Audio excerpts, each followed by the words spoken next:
Bismillahirrahmanirrahim. Teman-teman yang dirahmati Allah Subhanahu wa taala, tadi kita membahas tentang harapan agar Allah Subhanahu wa taala selalu menjaga hati kita agar setiap saat kita bisa thiqah billah, bisa percaya dan yakin kepada Allah. Karena Allah satu-satunya pegangan kita. Kalau kita nggak berpegang kepada Allah, jangankan saat dikasih ujian, dikasih nikmat aja bisa oleng gitu kan. Apalagi dikasih ujian. Dikasih nikmat aja bentuk olengnya apa? Masih ngeluh. Udah dikasih nikmat, masih ngeluh. Apalagi dikasih ujian lebih, bukan ngeluh lagi, keluh kesah jadinya. Dan akhirnya berputus asa. Orang yang Allah jaga hatinya dalam keadaan senang dan susah, salah satu contohnya adalah orang yang yunfiquna fis sarra'i wad dharra, orang yang bisa tetap beramal soleh, tetap berinfak, bisa tetap bantu orang bahkan ketika dia dalam keadaan dharra, dalam keadaan susah. Yang kadang-kadang ngebantu orang itu beresiko buat dia sendiri. Dia sendiri lagi butuh bantuan, tapi dia juga malah bantu orang lain. Selama yang dia lakuin ini tidak menzalimi hak orang-orang yang menjadi tanggungannya. Ini penting catatannya di sini nih. Jangan sampai kita menjadikan narasi ini sebagai dalil bantu orang walaupun kita dalam keadaan butuh. Kalau kita sendiri sih nggak masalah. Tapi kalau yang butuh ini adalah keluarga, maka kita harus bermusyawarah dengan keluarga kita. Mereka punya hak untuk menentukan ya atau tidak. Kalaupun tidak, kita nggak boleh menjudge mereka tidak solehah. Misalnya seorang suami lagi punya hutang. Hutang itu kan tanggungan bersama kan? Karena nanti kalau datang debt collector, kalau ada tagihan yang akan menanggung gelisah, takut, terancam, nggak nyaman itu bukan cuman suami, tapi juga istri ngerasain gak nyamannya didatengin orang yang nagih hutang tuh gak nyaman. Sehingga kalau nanti ada yang harus dijual dari aset kita, kan itu bagian dari hak istri juga. Kalau perabotan rumah ada yang harus dijual, kan itu jangan-jangan itu alat senamnya istri misalnya kan ya. Jadi dia tetap menanggung konsekuensi dari resiko berhutang gitu kan. Sehingga kalau misalnya kita lagi punya hutang, terus kita mau bantu orang yang juga punya hutang, cuman dia kayak darurat banget. Kalau yang diambil itu dari bagian kita, gak apa-apa. Kita yang nanggung konsekuensinya. Tapi kalau yang diambil itu adalah bagian keluarga, gak boleh sembarangan. Mah, kan kata Ustadz juga, yunfikuna fid dharra, berinfak dalam keadaan susah. Orang-orang Ansar, yu'thiruna ala anfusihim, walau kana bihim khasasah. Kita ngeluarin dalil itu fasih, tapi ternyata salah tempat. Dalilnya nggak diragukan kesahihannya, ayatnya jelas. Apa yang ada yang di surat Al-Baqarah, ada yang surat apa itu yang yu'thiruna ala anfusihim. Jadi artinya nggak salah dengan dalil, tapi kurang bijaksana. Kurang apa bijaksana teh? Kurang hikmah. Kurang hikmah, kurang wise, kurang bijaksana. Kenapa? Karena Abu Bakar As-Siddiq ketika beliau menginfakkan seluruh hartanya fi sabilillah, istrinya itu adalah siapa istrinya? Asma bintu Umais. Apakah istri kita Asma bintu Umais? Bukan, istri kita Ais. Bukan Asma, beda atuh. Jadi jangan paksain Teh Ais seperti Asma. Dan Asma juga nggak terpaksa melakukan itu. Kalau istri kita sekelas dengan Asma bintu Umais, siapa Asma bintu Umais? Seorang perempuan, seorang istri yang setelah suaminya jadi khalifah, nafkahnya kurang drastis. Drop banget nih nafkah keluarganya. Saking dropnya, sampai nggak bisa makan daging, nggak sanggup beli daging. Lalu karena kangen pengen makan daging dan pengen ngelihat suaminya juga makan daging, kasihan. Akhirnya dia sisihkan dari belanja hariannya, ditabung. Setelah beberapa lama, udah cukup beli daging sedikit, nggak banyak, nggak 1 kilo, cuman sedikit. terus dia minta izin lagi ke suaminya. Padahal kan itu bagian dia kan, hak dia kan. Karena uang nafkah itu berarti udah diberikan kepada istri. Masih minta izin. Ya Abu Bakar, wahai Abu Bakar, wahai suamiku, ini ada sisih sedikit dari uang belanja, aku sisihkan setiap hari, udah bisa beli daging sekarang. Boleh enggak aku beli daging? Kasihan kamu enggak pernah makan yang lebih layak. Kata Abu Bakar, Asma, ternyata gaji saya masih lebih. Boleh enggak kalau ini kita berikan kepada Baitul Mal dan mulai bulan depan gaji saya dikurangi karena ternyata masih lebih. Apa kata Asma? Sami'na wa ata'na. Istrinya ini Asma bintu Umais, perempuan yang punya 3 suami, 3-tiganya ahli surga. Ja'far, Abu Bakar, Ali. Dan ini kisah di masa Abu Bakar. Nanti ada kisah di masa Ja'far yang juga luar biasa, yang sapu lidi itu. Ada kisah di masa Ali yang juga luar biasa, anaknya saling memamerkan ayah mereka. Karena dari 3 suami, 3-tiganya punya anak laki-laki. Anak Abu Bakar bilang ayah saya paling baik, anak Ali bilang ayah saya paling baik, anak Ja'far bilang ayah saya paling baik. Terus yang mana nih? Kan bingung Asma teh. Yang ini bilang ayah saya ini pemuda surga, sebaik-baik pemuda Mekah. Ayah saya sebaik-baik orang tua Mekah. Masing-masing membanggakan ayahnya. Masing-masing punya cerita-cerita kehebatan Asma bintu Umais. Artinya nggak bisa juga sembarangan kita mengambil hak keluarga kita lalu kita dengan alasan berinfak dalam keadaan dharra. Nggak boleh, karena itu tidak bijak. Sehingga ketika ada sahabat yang ingin menghabiskan hartanya untuk infak, minta izin ke Nabi, Nabi nanya, kamu punya keluarga? Punya anak? Punya. Ya udah, beri bagian mereka. Kalau gitu setengah ya Rasulullah. Enggak, masih kebanyakan. Kalau gitu sepertiga ya Rasulullah, itu pun masih kebanyakan, tapi cukuplah. Sepertiga aja masih kebanyakan, tapi cukup. Lalu bagaimana dengan Abu Bakar? Abu Bakar lihat dulu, makanya kita nggak bisa memahami satu dalil tanpa mendalami konteksnya. Jangan sampai kita menggunakan cerita Abu Bakar untuk membolehkan diri kita melakukan apapun yang kita suka.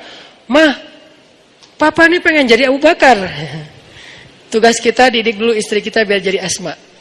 Baru nanti kita bisa jadi Abu Bakar. Abu Bakar itu keberhasilannya bukan hanya berinfak dengan seluruh hartanya. Keberhasilan Abu Bakar juga di situ, adegan itu adalah dia berhasil mendidik Asma menjadi seorang istri yang mampu berlapang dada ketika suaminya berinfak dengan seluruh hartanya dan nggak punya apa-apa lagi yang tersisa.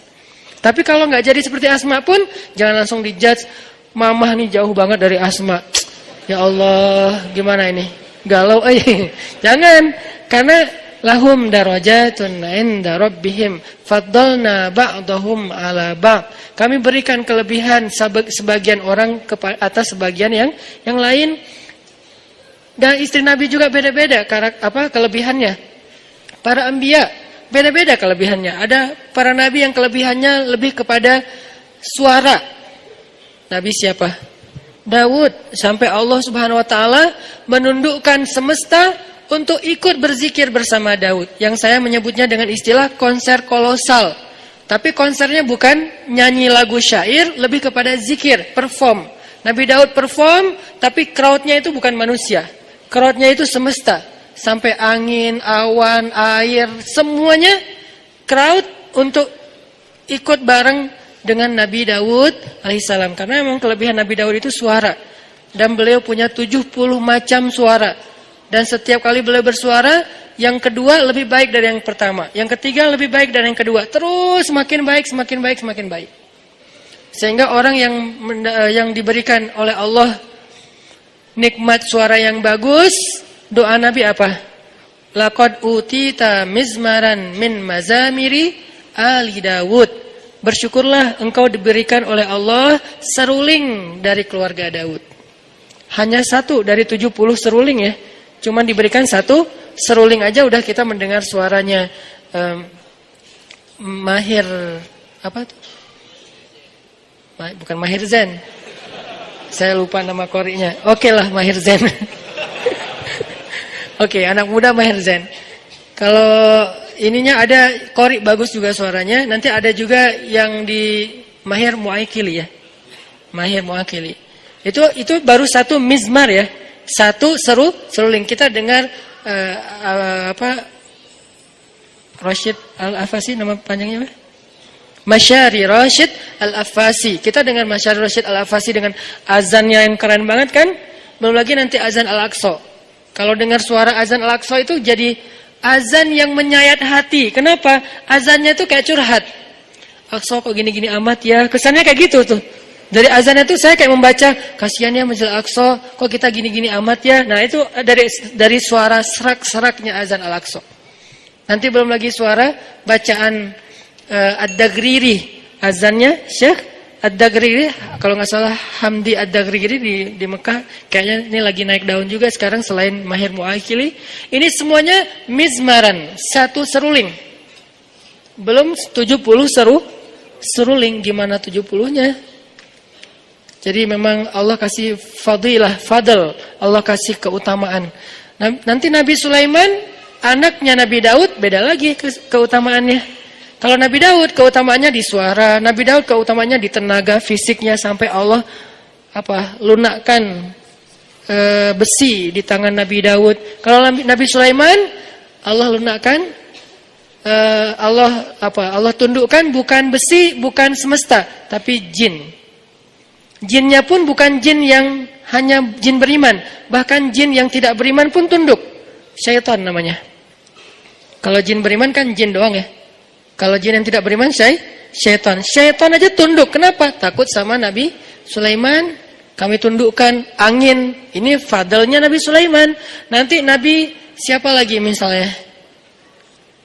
Nabi Musa. Allah kasih fadl tersendiri berbeda dengan saudaranya Harun. Harun fadlnya lisan. Musa fadlnya kegagahannya, kekuatan azamnya, kekuatan fisiknya. Sehingga ketika mereka berdua kolaborasi, ini jadi sebuah revolusi yang luar biasa. Ngalahin Fir'aun, ngalahin Haman, ngalahin Qarun, bahkan ngalahin Samiri. Kan banyak nama-nama tokoh antagonis pada era itu kan. Fir'aun, Haman, Qarun, Samiri ini kan antagonis semua nih. Jadi penjahatnya. Terus superhero-nya, superhero. Jagoan-jagoannya, Musa, Harun, Masyitah, apalagi nanti Asiyah, kan banyak kan jagoan-jagoan yang keren-kerennya nih. Jadi intinya adalah fadl. Setiap orang diberikan fadl. Jadi kalau kita ngelihat ada istri, ada suami yang mungkin kalau dibandingkan dengan orang lain, dia kurang di sini, jangan langsung dijudge kok dia gini-gini amat ya. Ada fadl yang dia miliki yang orang lain gak punya. Toh sahabat juga gitu. Abu Bakar dengan Umar, coba lihat bedanya. Abu Bakar dengan kelembutannya bermanfaat untuk umat.